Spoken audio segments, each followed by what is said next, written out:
Ontario homebuyers, we need to talk because right now there is a lot of confusion about HST on new homes, and confusion in real estate usually gets expensive pretty fast. You're hearing things like HST is gone, first-time buyers get rebates, new homes are cheaper now, and those headlines are not exactly wrong, but they're definitely not the full story. Here is the simple version. There are two different programs with two different buyers, different timelines, and different rules. If you mix them up, you could make the wrong move or miss out on serious saving. The first program is the federal HST rebate for first-time homebuyer only.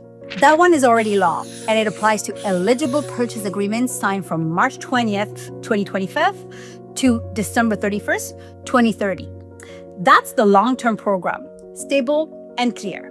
The second one is Ontario's expanded HST relief on new homes. This is the big one everybody is talking about right now.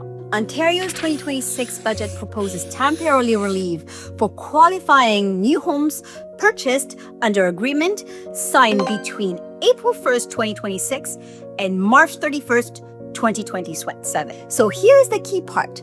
The home generally needs to be used as a primary residence or a new residential rental property.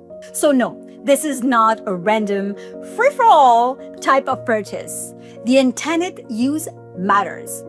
So what does this mean in real life? Well, if you're buying a qualifying new home in that window, the relief can remove the 8% provincial portion of HST. And on a $900,000 home, that's about $72,000 in provincial HST relief. That's not small. That can change your entire buying decision. Is this better than resale? Well, here is my honest opinion. Sometimes yes, sometimes no. If you want a brand new home with modern finishes, a warranty, and the tax relief, then this makes sense for you. The new construction can look very attractive in 2026. But don't forget though, there will be no grass, no fence, and upgrades can get very expensive real fast. On the other hand, resale still has major advantages. You can negotiate, move in faster, trees are there, and you know the neighborhood. No waiting through any build timeline. So the real question is not which is better. The real question is which is better for your timeline, your budget, and your lifestyle. And then, if you're a first-time home buyer, you may be able to benefit from both programs. If you're a repeat buyers, Ontario's relief may still be a big deal for you, especially if you're buying a primary residence or a long-term rental property. And if you're comparing new builds versus resale, remember this. The bank usually qualifies you based on the full purchase price, not the net price after rebate. So even if the rebate helps later, your mortgage approval still has to work upfront.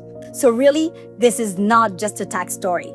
It's a market story. It affects affordability, buyer urgency, and the way people compare new builds versus resale homes. So if you've been hearing a lot of half-truth about HST, take a breath, because now you know the difference.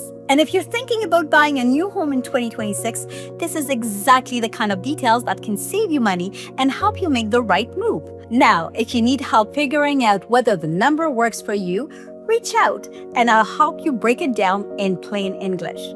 I am Gemma Leggett, real estate broker with Remax Hallmark Your Group here in Simcoe County. Like, comment, and subscribe.